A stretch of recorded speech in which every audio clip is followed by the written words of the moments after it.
the stars of that front. The all-UFL defender, Carlos Davis, is going to be right here. He's just going to peel off. Excuse me, he's on the other side. He's just going to peel off right there. Redirect, get up the field. When you feel the offensive lineman throw you by, you feel that, and you're supposed to get back out. Know that it's a screen. Get back out in front of the running back and try and pick the ball off or knock it down. 2nd and 1. Ta'amu's going to hand it off to Smith. Hey, listen, guys, the UFL knows what gets the people going. There you go. To hell with McAfee. It's to the bottom of your screen. On the around, got a little seam increase, picked up the first down. I would say that it worked, partner. Good block by Bresnahan, too. A nice little play helped this drive. Ta'amu with the pump fake, taking a shot downfield, got him in! It's caught at the 11 by Mickens. Come on. Good job, guys, good job, come on. Incomplete, and no flag on the play. Ta'amu, touchdown, caught this time, Roland.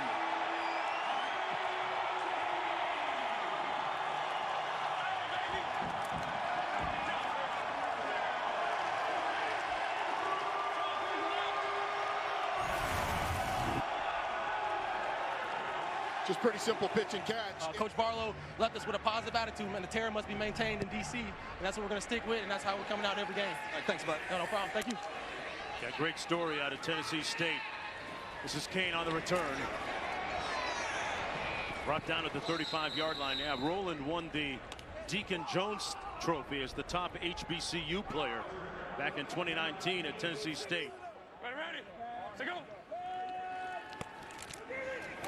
In traffic, caught miraculously at the 20-yard line. What a grab by Bresnahan. The corner sitting there in the flat almost decapitates the tight end. Defenders got to Magoo. They sack him back at the 44. Greg Williams doing Greg Williams things. The defensive coordinator. Stallions a 2 or 6 on 3rd down this afternoon. Magoo on the move, got to throw it away here, and he's sacked all the way back at the 26. And he's Ready. That's Birmingham. Ta'amu wheels out of the pocket, surveys, then takes off, and tiptoes out of bounds at about the 32. 1st and 10 from the 45 as a result. Auto insurance all seems the same until it's time to use it. With USAA, it's easy to file claims, schedule repairs, and access roadside assistance right through. Magoo held onto the ball and paid the price. Sacked back at the 35.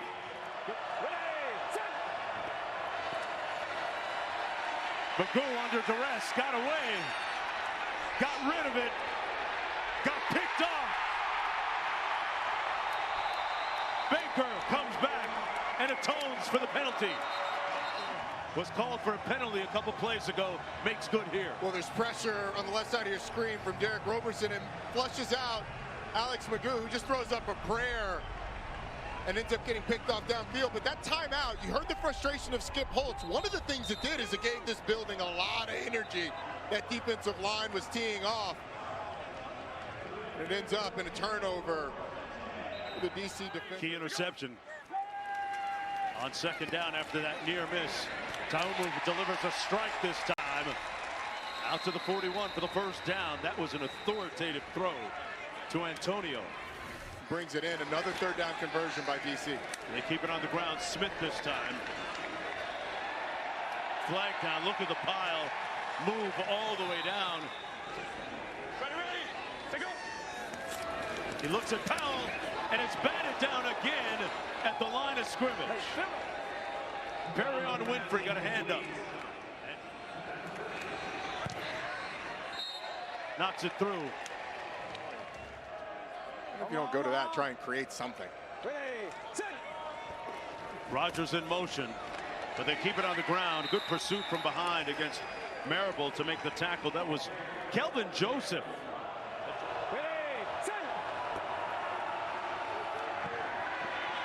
McGough going to try and do it himself. Takes out his do-it-yourself kit and does. Got it off in time. Under duress and sacked. Back at the 48. He failed to get rid of the ball again.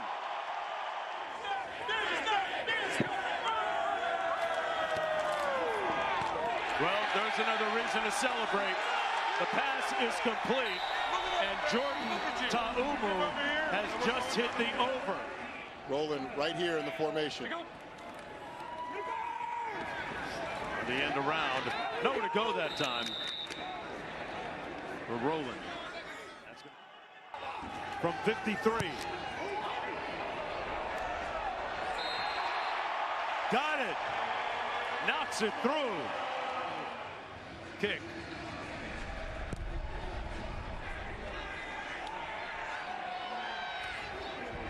Birmingham has only 10 yards of offense in the second half. And a good return and a flag down as Kane goes down at the 44. They got to McGough, sacked him at the 35. There was Robertson. On the ball, let's go. On the ball. I know, on the ball, on the ball. Here we go. 3rd and 18. More pressure. This time he creases that front and tiptoes out of bounds. They're going to spot it in the second half passing. And he's going to take off. He's got wheels. McGough getting to the sideline, out of bounds inside the 20. McGough takes the sack back at the 31. Mintz got there. And the clock is running. 3rd and long. McGough looking. And sacked again at the 32. That's the ball game. Yep, that'll do it. Yo, have you been injured in a recent car accident? If so, I want to give you a check like this for $50,000. All you need is 30 seconds. The 2015 NFL Draft. At the time, there was a ton of excitement surrounding the top quarterbacks, the promising linemen, and the spectacular talent of the skill position players. However, despite a few of these picks living up to expectations, this top 10 has one of the most hated linemen I've ever seen. And that's what he is, an absolute scrub, a bum, a loser. And some players who had terrible luck with injuries. The Bears made it official that 2015 top draft pick Kevin White will not be on the field for the foreseeable future. The leg injury that hampered his training camp turned out to be much worse than expected. Let's go ahead and kick things off with the number 1 pick. With the first pick, the Tampa Bay Buccaneers select Jameis Winston, quarterback, Florida State. Throughout the draft process, Jameis Winston was the no doubt about it number 1 overall prospect in 2015. As far as how he projected to the NFL, here's how he was described by Lance Zierlein. Quote, Winston is a big, highly competitive pocket passer. His wind-up delivery and marginal mobility outside the pocket are reminiscent of Byron Leftwich. But his arm talent and issues with decision-making are more in line with Eli Manning's. On one hand, Winston dominated college football in his 2 seasons at Florida State. He went 26-1 as a starter, which included winning the Heisman Trophy and a national championship as a freshman. But on the other hand, he had regressed as a sophomore with a noticeable dip in production and increase in interceptions. The real concern, however, had to do with his off-the-field stuff. There was sexual assault allegations in 2013 that still hadn't been settled. There were also 2 separate shoplifting incidents, one for soda and the other for crab legs. And he was suspended for a game for yelling this phrase. These questions were constantly brought up throughout the draft process. One particular episode of Draft Academy featured Jim Harbaugh and others interviewing Winston, which feels closer to a comedy bit than a legit interview. Any discipline when you were in high school? Yes, sir. For one game against John Carroll, for laughing at my coach because he cried, and he felt that I disrespected him. So I asked you what you said on the table. Right. And I never do that again. You got a sex addiction? You got a problem with sex? You addicted to sex? A sex addiction or something? No, sir. Ultimately, the character concerns didn't matter in the end, and Winston became the franchise quarterback in Tampa. 3rd down and 3 for Tampa Bay. Jameis' first pass intercepted to the house. After starting his career with a pick six, Winston showed promise early on. He was named to the All-Rookie team and made the Pro Bowl as an alternate. Then, the following year, he helped them achieve a 9-7 record with 28 touchdown passes. But this was as good as it got in Tampa for Jameis. After I say one thing, I want everybody to look at me. I'm going to pass it to corner after I say one thing. Let's go. That's a W. Let's eat one. Let's eat one. That's a W. How many people want to eat a W tonight? While his pregame speeches were ruthlessly mocked, the bigger issue for Winston was his turnovers. He had the second most interceptions in 2016, led the league in fumbles in 2017, and while the team was backtracking, once again, Winston was accused of sexual misconduct. This incident had gotten Winston suspended for 3 games in 2018. And then 2019 happened. Winston for the end zone, it's Evans, and oh gosh, it's one last interception.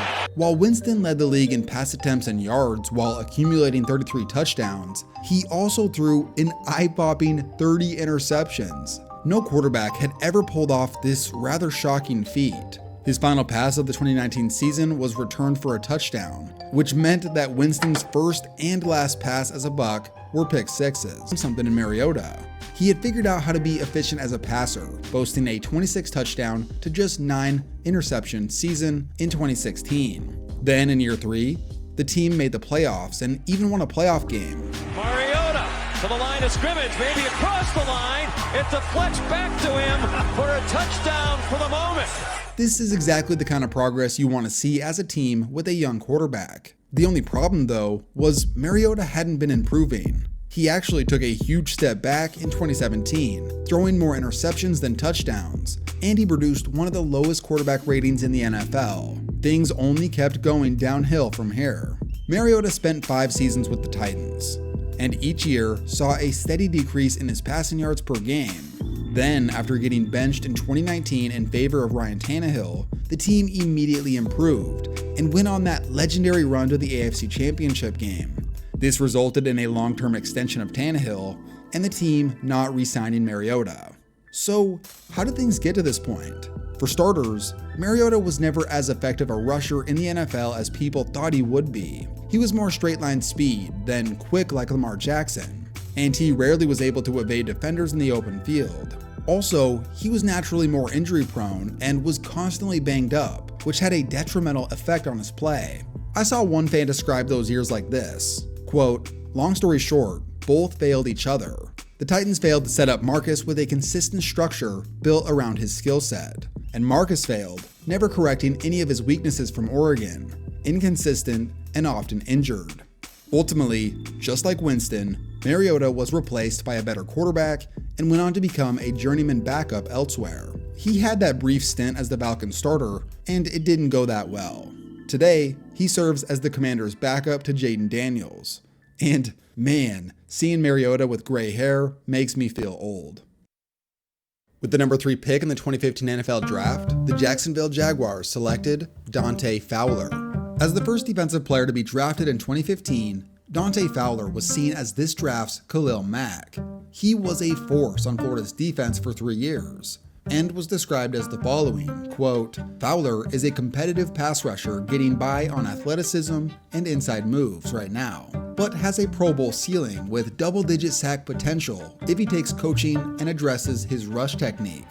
Well, immediately disaster struck. Fowler tore his ACL on the first day of training camp, which led him to missing his entire rookie season.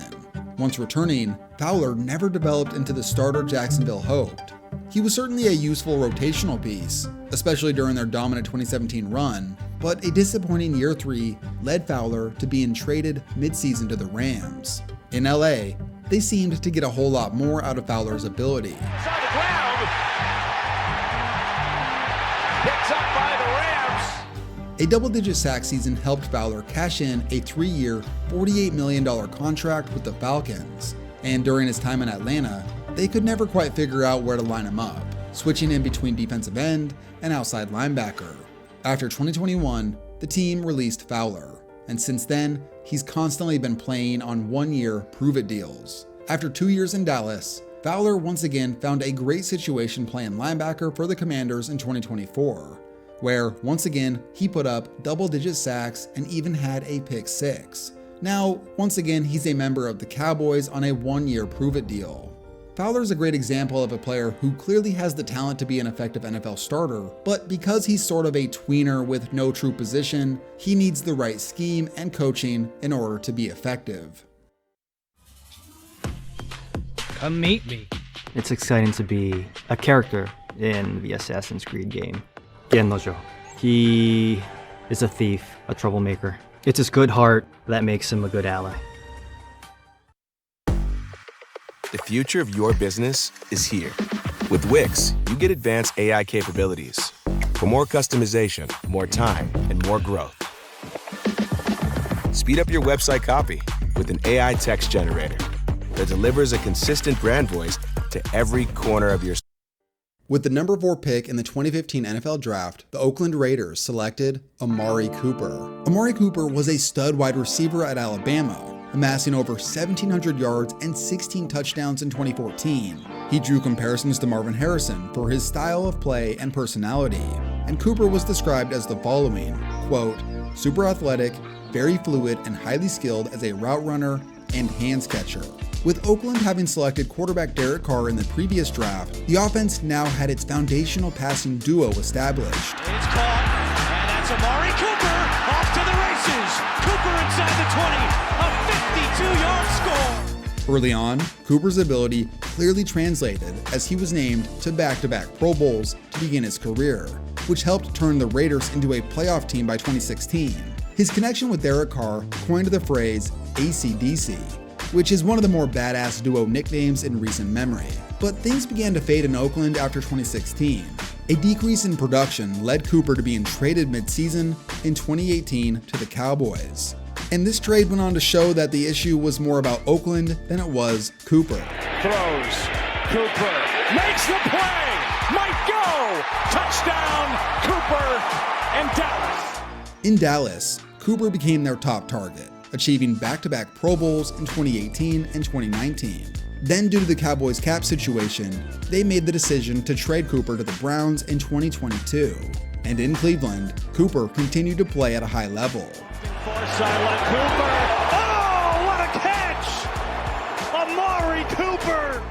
Now, in 2024, Cooper has sort of fallen out of the spotlight after not living up to expectations in Buffalo. 2024 was weird because he went from super productive in 2023 to not drawing a ton of attention in free agency in 2025. As for why he's always been moved around, I saw this post by a Cowboys fan on Reddit. Quote, Amari is an odd receiver. On paper, he's a top 5, top 10 talent, but it doesn't translate consistently on the field. There's a reason he keeps getting moved around. He comes across as a bit introverted. Sharp guy. I think he plays football because he's good at it, but I never get the sense that he's a leave it all on the field type. Football seems like a job for him, not a passion. Whether or not this is true, there has been this kind of discussion around Cooper throughout his career. As a Browns fan, I can say I've seen the highs and lows with Cooper. But overall, Amari Cooper has been a solid NFL wide receiver throughout his career. With 5 Pro Bowls to his name and over 10,000 career receiving yards, no one has ever considered him a top 5 receiver. But like Mike Evans, Amari Cooper has been consistently good since he was a rookie.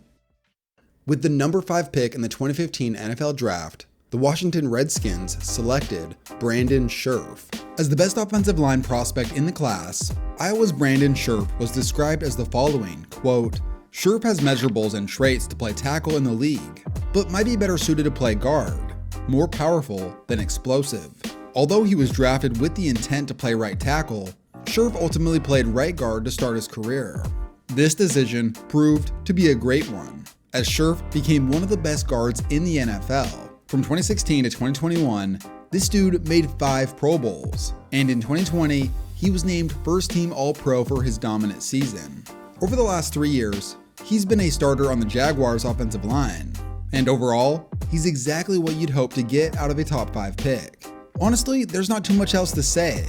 When you play guard and you consistently do your job well, people don't talk that much about you. It's the nature of the position, but at least he's being paid well. With the number 6 pick in the 2015 NFL Draft, the New York Jets selected Leonard Williams. At USC, Leonard Williams was a monster. This is what an NFC director of scouting said about him. Quote, "You can't overthink this one. It doesn't matter how raw he is, because he's got freakish qualities that are rare for men his size." Well, by year 2, it was clear that Williams was a beast. Pass and Dalton for the 3rd time. Williams earned Pro Bowl honors in 2016, and he continued to be a starting level player on the Jets defensive line till midway through the 2019 season. That's when the team decided to trade him to the Giants.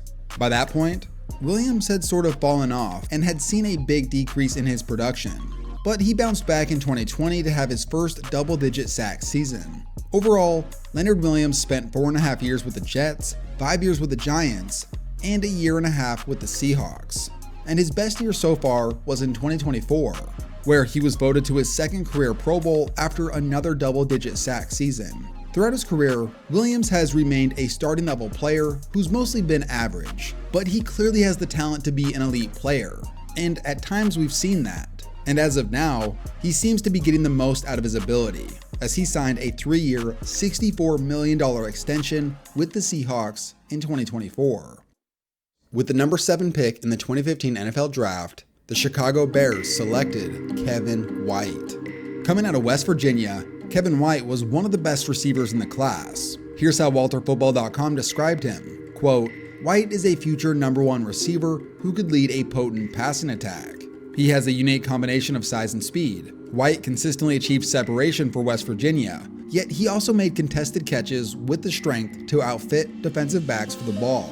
His pro comp was Julio Jones. Well, unfortunately, this dude had brutal luck with injuries. A stress fracture in his shin resulted in him getting a steel rod inserted into his left tibia, and he missed his entire rookie season. Then after playing just 4 games in year 2, he fractured his fibula in the same leg. This caused him to miss another season. And after fracturing his shoulder in the season opener the following year, Kevin White again missed the rest of the season. 3 straight season-ending injuries would probably end 99% of players' careers. And while it certainly ruined this dude's chances of ever reaching his potential, White did enough to keep himself in the NFL as a backup. Even after he went unsigned in 2019, Kevin White found a way to get back in the league in 2020 and lasted on game day rosters through 2022. Overall, Kevin White played in 30 NFL games over 7 seasons. He never scored a touchdown, and ultimately is a prime example of how unfortunate a player can be with injuries. At KEH, our tech experts have over 300 years of combined experience in renewing, repairing, and grading gear. With the number 8 pick in the 2015 NFL Draft, the Atlanta Falcons selected Vic Beasley. After dominating at Clemson, Vic Beasley became a highly sought-after athletic pass rusher. Quote, "Explosive athlete who's always first off the snap. True edge bender who can torque hips and shoulders to turn corner. High impact talent, but needs to crank up competitive nature in order to reach his potential." Right away, Beasley stepped into the starting role, making a few big plays here and there as a rookie. But things really took off in year 2. 2nd and 12, watch out from behind, he gets hit, and it was Vic Beasley who picks up the loose ball and a touchdown. Vic Beasley was a major catalyst of a magical season for the Falcons. Well, other than the second half of the Super Bowl. Their offense was dominant, and Vic Beasley led the league in sacks and forced fumbles. This earned him first-team All-Pro honors, and made it seem as if he was destined to be the league's next big defensive star. But that didn't happen. Basically, that 2016 season was sort of a one-hit wonder. Beasley became a player who only started about half the games he played in during 2017 and 2018. He graded out on PFF as more of a liability than an effective defender. In 2019, he was decent, but not enough for the team to re-sign him afterwards.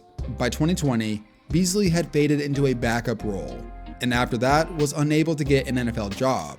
He's played in the XFL and UFL ever since. The big issue was he just sort of relied on his speed around the edge without any counter moves. This made him predictable and ineffective after opponents dialed in on what he was trying to do. With the number 9 pick in the 2015 NFL Draft, the New York Giants selected Ereck Flowers. The promising young tackle out of Miami was hopefully going to be the Giants' cornerstone left tackle for the foreseeable future. Remember what I said about Brandon Scherff and how good linemen aren't really talked about? Well, here's a prime example of the opposite of that. Giants fans hated this dude. And of course, I would love to oblige and talk about that trash can bum. And that's what he is, an absolute scrub, a bum, a loser, Ereck Flowers. Throughout his time in New York, Flowers was the starting left tackle, but really performed poorly. He was one of the most immense power in legs and shows balance through contact. Has the talent to be a top 5 NFL running back, but ACL tear clouds the short-term picture. So clearly, if this dude could stay healthy, Gurley was going to do well in the NFL. And that's just what happened. Number 13. Gurley. Big run for Gurley. After a Pro Bowl rookie season, Gurley had already solidified himself as one of the league's top backs. And by 2017, he was arguably the top back in the NFL. That year, he amassed 1,300 rushing yards and a league-leading 13 rushing touchdowns, as well as 788 receiving yards and another 6 touchdowns. 2018 was much of the same, as he led the league again in rushing touchdowns and helped the team reach the Super Bowl. By that point, Gurley had reached 3 Pro Bowls, and the dude was only 24 years old. But, shockingly, he would only play 2 more seasons. Gurley had a down year in 2019, and it was later revealed that he was dealing with lingering knee issues back during their Super Bowl run, which had contributed to him playing a lesser role in the playoffs. During 2019, the team thought about trading Gurley, but Gurley refused. The Rams decided to not re-sign their former star running back after that year, and Gurley went on to play 1 season with the Falcons before he didn't re-sign with them or anyone. And by 2022, Gurley had announced his retirement at the age of 28. His knee issues that he dealt with in college had caught up to him. But even though this was a sad ending to his career, let's not forget how much of a beast this dude was in his heyday. He dumps to Gurley.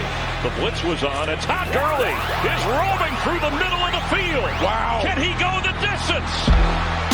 Todd Gurley, touchdown, Los Angeles Rams.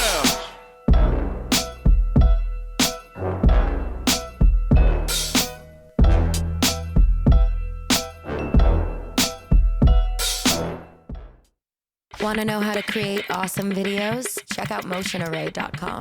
You can do it too. Titles easy, intros easy, kittens, bridges, glitches so easy. Heartbeats, lightning, jazz or pop. Fast and simple, drag and drop. The 2014 NFL Draft is officially open. 2014 was loaded with insane talent. The St. Louis Rams select Aaron Donald. New York Giants select Odell Beckham. But none were a bigger deal on draft night than this guy. I'm guessing one of the two is your number 1. Who does Houston take? I'm going to go with Johnny Manziel. More than half of 2014's first-round picks have made a Pro Bowl in their careers. But it's been 10 years. That's a lifetime in the NFL. And most of these guys aren't in the league today. As for the top 10, we've got everything from future Hall of Famers to all-time busts. So why don't we go ahead and dive on in.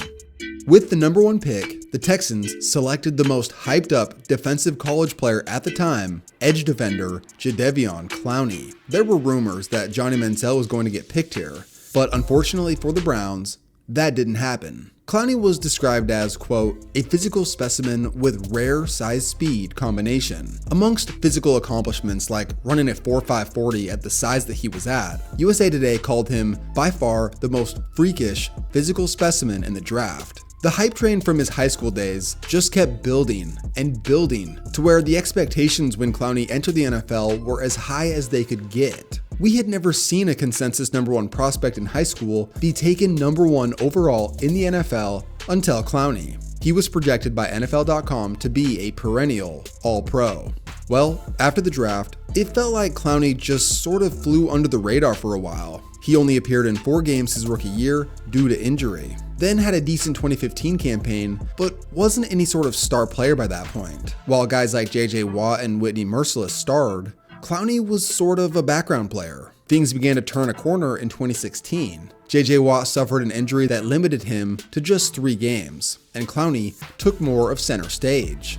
They hand it to him, and he's going to be dropped for a loss by Jadeveon Clowney. From 2016 to 2018, Clowney reached 3 straight Pro Bowls and ranked 49th, 32nd, and 63rd in the players' top 100 respectively. But after his 5th season, he and the Texans couldn't reach a long-term agreement, leading to a trade to Seattle. And since that trade, Clowney's career has changed a lot. In terms of his play, he's been up and down since that initial trade. He has played for a total of 5 franchises in 6 years. So ultimately, Clowney has been a good NFL player, but wasn't even close to the hype that he had out of college. Some call Clowney a bust, but I think that's just because of his lack of statistical production, and the fact that because he's played for so many teams, no fans have any real loyalty to him. He did have one of his best seasons this last year in Baltimore. So 10 years in, and Clowney is still playing at a high level. Your father knows about saving money. Everything I'm wearing, I've had since boot camp. And I just saved on my car insurance for driving safe with USAA. Auto insurance that flexes with you. Fit to fit. That's what we're made for. With the 2nd pick in the 2014 NFL Draft, the Rams selected offensive tackle Greg Robinson. And here's how he was described. Quote, big, strong, athletic, overpowering left tackle with the raw potential to become a premier franchise left tackle. However, in 3 underwhelming seasons, Robinson never quite figured out things in St. Louis. He ranked out 62nd of 74 eligible tackles in 2016 and was one of the worst run blockers in the league. He bounced around from guard to tackle and finally to the Rams bench before he was subsequently traded to the Lions for a 6th round pick. From there, Robinson only lasted 6 games in Detroit before being waived. Then he went to Cleveland for 2 years before becoming a free agent and never signing with another NFL team. As far as to what happened, one can only speculate. One potential factor is the major difference in the college scheme that he played in versus the NFL scheme. This has actually become a big issue in scouting tackle prospects, which has led to a lot more busts at the position over the last 10 years. And nowadays, it's difficult to find a good starting tackle in the NFL draft, whereas it used to be surefire. But to go back to Robinson, he has also clearly had issues off the field that haven't helped him. On February 18, 2020, he was jailed for possession of 156.9 pounds of marijuana, and he was ultimately sentenced to 5 years probation. Then as recently as 2022, Robinson was arrested again for possession of another $120,000 of illegal drugs. With the 3rd pick in the 2014 NFL Draft, Jacksonville selected quarterback Blake Bortles. Compared to Johnny Manziel, Bortles was much less known as a college player. But at 6'5" and 230 pounds, he had the typical mold of an early 1st rounder. And here's how he was described. Quote, big, athletic, ascending quarterback with enough arm talent and intangibles to develop into a franchise starter. Is not yet a finished product, and scouts' opinions vary on his ceiling, but elements of Bortles' skill set compared to some of the best in the game today, and his best football is ahead of him. But from the get-go, Bortles had one thing working against him. We all know where you land as a quarterback matters. Jacksonville had been a joke for years. They had cycled through multiple coaches and quarterbacks, including another early 1st rounder, Blaine Gabbert, just 3 years prior to Bortles. And from day one, Bortles struggled, and Jacksonville was terrible. In 3 years, they never won more than 5 games in a season. And as bottom dwellers, Bortles had been an inefficient turnover machine. However, due to multiple years of picking high in the draft, Jacksonville entered 2017 loaded with pure talent. As Jacksonville rose as a team, Bortles played his best ball, leading Jacksonville improbably to the AFC Championship game, where at one point they led by 10 points in the 4th quarter and looked destined to reach the Super Bowl, but fell flat. Even though Bortles finally had a decent season, it was clear from an outside perspective, he just wasn't all that talented. Jaguars will blank because of Blake Bortles. Will underachieve. I don't mean to be a jerk to Blake Bortles. The facts are the facts. He just can't throw the football. Now, as much as I don't think that's fair, Bortles certainly wasn't worthy of a large contract extension, which is what Jacksonville gave him, and immediately regretted.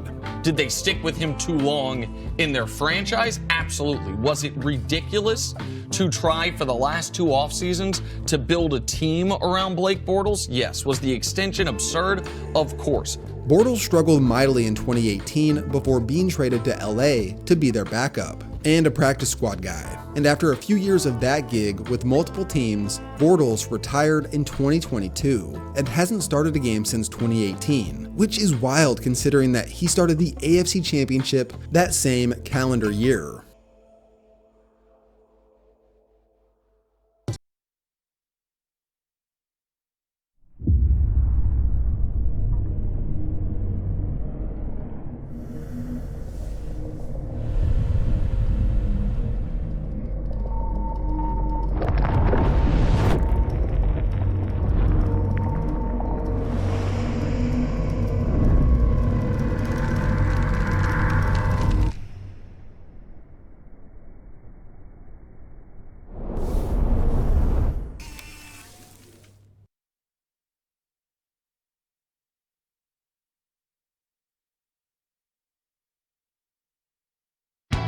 Home is where your couch and your Wi-Fi are. And with free 2-day shipping, you can order your Wi-Fi early so you can get online as soon as your couch gets through the door.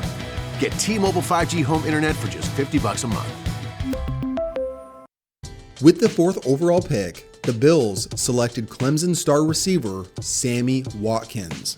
Watkins was such a stud in college. Like Clowney, he passed the eye test with flying colors. At one point, Clemson had DeAndre Hopkins, Sammy Watkins, and Martavis Bryant in the same receiving unit. That's just terrifying. But here's how Watson was described going into the NFL. Quote, a legitimate #1 caliber receiver who stepped onto the field as a true freshman and made an immediate, game-changing impact. Has rare speed, soft hands, and the big playability to challenge NFL defensive backs as a rookie. As a projected future Pro Bowl talent, the Bills were eager to get this guy on the field. Immediately, Watkins became the team's #1 receiver and finished his rookie year 2nd among rookies in receiving yards and set the Bills' franchise records for rookie receiving yards and touchdowns. In year 2, despite missing 3 games, Watkins still eclipsed the 1,000-yard mark, finishing 9th in the league in yards per game and also scored 9 touchdowns. He's looking to Watkins. He's got it. Touchdown, Buffalo.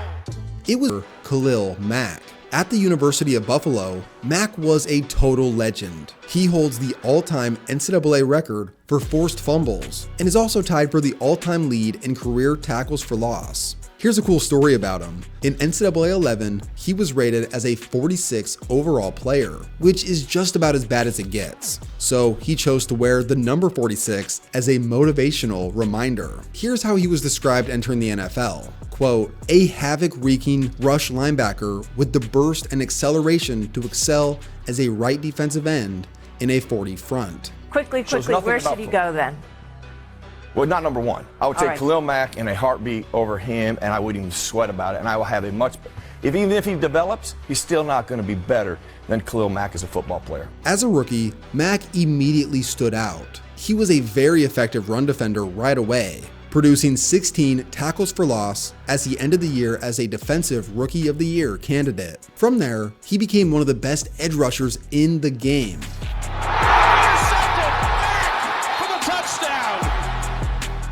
The Raiders were back in playoff contention after a long hiatus, and Mack was at the forefront of this because he won Defensive Player of the Year in 2016. And after 3 dominant seasons in a row in Oakland, Mack was involved in a blockbuster trade to Chicago just days before the 2018 regular season began. In his debut, he became the new monster of the Midway. Picked off by Mack.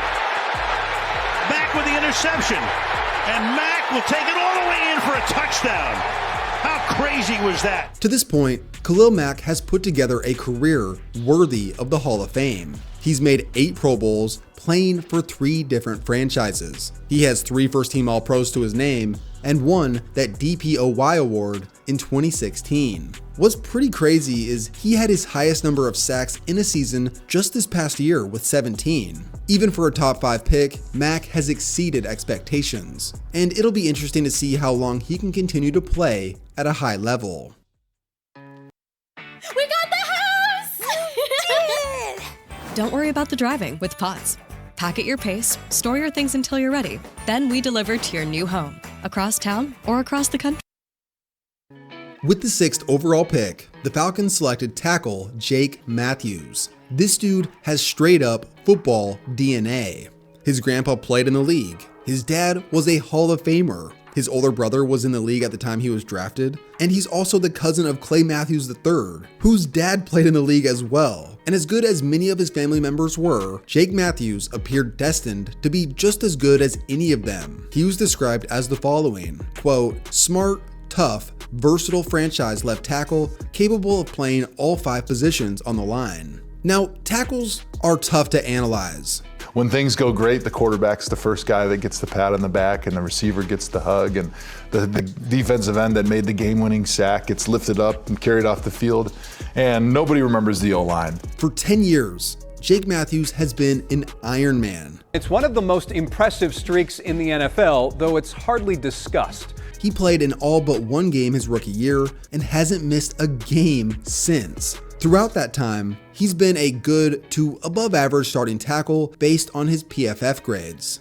He's never been a special all-time level player like Trent Williams or Joe Thomas, but he's given the Falcons quality above average tackle play without ever missing time, and they have rewarded him for that. Back in 2018, they gave Matthews a $75 million extension, and then in 2022, added on another 3-year, $52 million extension. Some may expect crazy accolades to be considered worthy of a top 10 pick, but I think Matthews has proven to be worthy of it in his own way. I saw this quote on Reddit that perfectly encapsulates his career. When he was drafted, I heard they can plug him in at left tackle for the next 10 years and not worry about it. They were right. With the 7th overall pick, the Bucs selected Texas A&M wide receiver Mike Evans. The duo of Johnny Football and Mike Evans was about as hyped as it got in college football in those days. With Evans being 6'5", 230, and having great athleticism, the playmaking ability in college was off the charts. Here's how he was described entering the NFL. Quote, he's a big, physical, strong-handed, West Coast possession receiver with playmaking ability who projects as a number 2 in the pros, where he will make his money as a chain mover